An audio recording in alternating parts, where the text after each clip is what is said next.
Hi, welcome to Off the Shelf with Christine and Katie. We really hope you enjoyed our staff favorites video that we just had, but did you really think we could resist telling you about our favorite reads of the year? You know, as much as we love our staff, we also like giving our opinions, so of course we couldn't. Here we are, so bonus video. Here's a quick rundown of the books that we enjoyed the most in 2022. Don't forget, if you wish to be notified of future videos, be sure to like and subscribe to our channel. But now let's get to those books we picked. Yes. All right. First one we have to recommend is Long Live the Pumpkin Queen by Shay Earnshaw. And this is after the events of Nightmare Before Christmas regarding Sally and her future and her past and her relationship with Jack. I thought it was a lot of fun. Definitely some potential scares. Definitely on the YA side, but it definitely has something for adults as well. I agree. So next up we have The Widows of Malabar Hill by Sujata Massey. This is a murder mystery. It's set in 1920s India, and it's solved by India's first female lawyer. Actually, it's based on the real India's first female lawyer. It's got lots of cultural details, plus you get a great mystery. I love that combination. I would highly recommend it. And the next one I want to recommend, that was one of my favorites this year, is The One by John Mars. And it's an interesting sci-fi but dystopian novel about if you knew who you could be with scientifically, would you choose to know that information? And a lot of the characters are very interesting, and you get to hear a lot of different scenarios of people handle this information. It's a very interesting read. A little Twilight Zone-y, so if that's your thing, I highly recommend this. It was a lot of fun read. Definitely. So thanks, Marissa, for recommending that to me. Okay, so next up we have The Storied Life of A.J. Thickery. It's a widowed bookstore owner. He gets a new lease on life when he finds a child abandoned in his store. This is going to be a movie on, I believe it's Amazon Prime, so I'm really looking forward to seeing that. It's a charming love story. You'll laugh, you'll cry. I'm so happy Ebony recommended this to me. I really enjoyed it. Nice. Okay, and the next one we want to recommend is Murder in Old Bombay by Neve March. She's actually coming to speak here in January, so if this sounds interesting to you, feel free to check her out next year.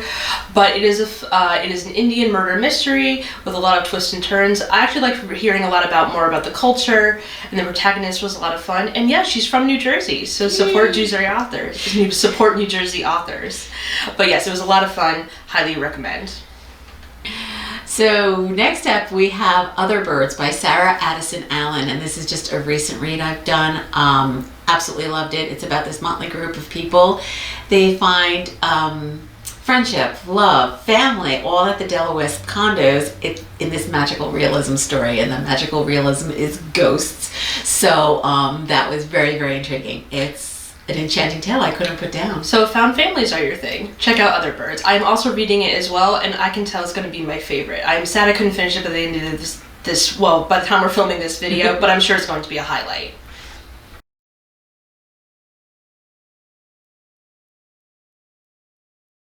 Okay, and I believe definitely my favorite book of this year is The Seven Husbands of Evelyn Hugo by Taylor Jenkins Reid. And I definitely think this is a very interesting read. It's normally not my thing, but it was very interesting about stardom and how she started off her career and how her relationships affected her popularity and how she just wanted a career. I think it's very interesting. Evelyn Hugo is a very interesting character, and there's a lot of twists and turns. I highly recommend it, and even if it doesn't seem like your thing, the characters are so captivating. I highly recommend. This one was recommended to me so many times, especially after I finished reading Malibu Rising, and I actually just picked it up, started reading it now, and I'm already very invested. It's really good. Nice, but yes, definitely a recommendation that you need to check out. Okay, so now something a little bit different for me is Coffee Days and Whiskey Nights by Cyrus Parker.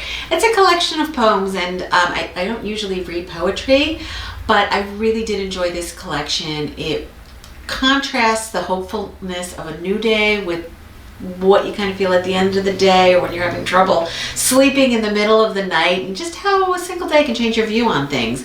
Plus, the author is a local New Jersey native, lives in a small shore town by the area, so support your local authors. Okay, and another book I want to recommend is Before the Coffee Gets Cold by Toshikazu Kawaguchi.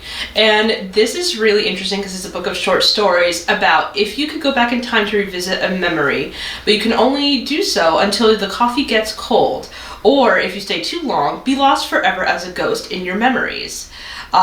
I thought each of the short stories were very touching.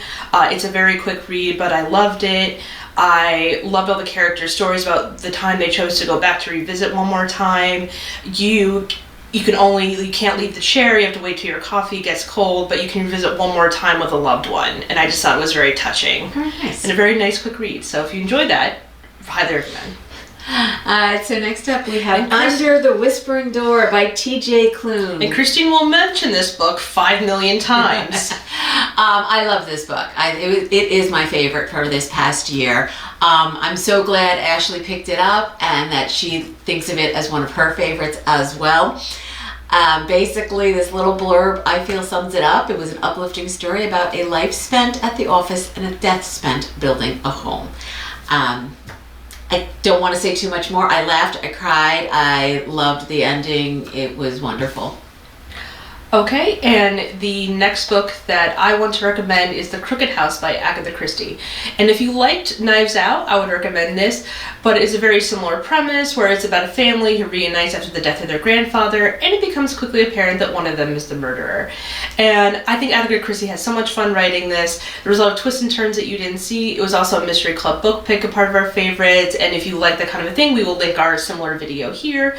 But like I said, it's a lot of fun, and you can tell she really had a lot of fun writing. And if, like I mentioned in my review here, if you only have one book to read this year, I would recommend this one. It's a lot of fun. And lastly, I would just like to recommend It Starts With Us by Colleen Hoover. I'm sure everyone's heard about Colleen Hoover tons of times this year. Who's she? This is the sequel to It Ends With Us, and I will say I enjoyed this book much more. I really liked what she did with the characters and how she ended the story. It just was a nice, satisfying ending, and it was a quick read. And it was really a very enjoyable book for me. Nice.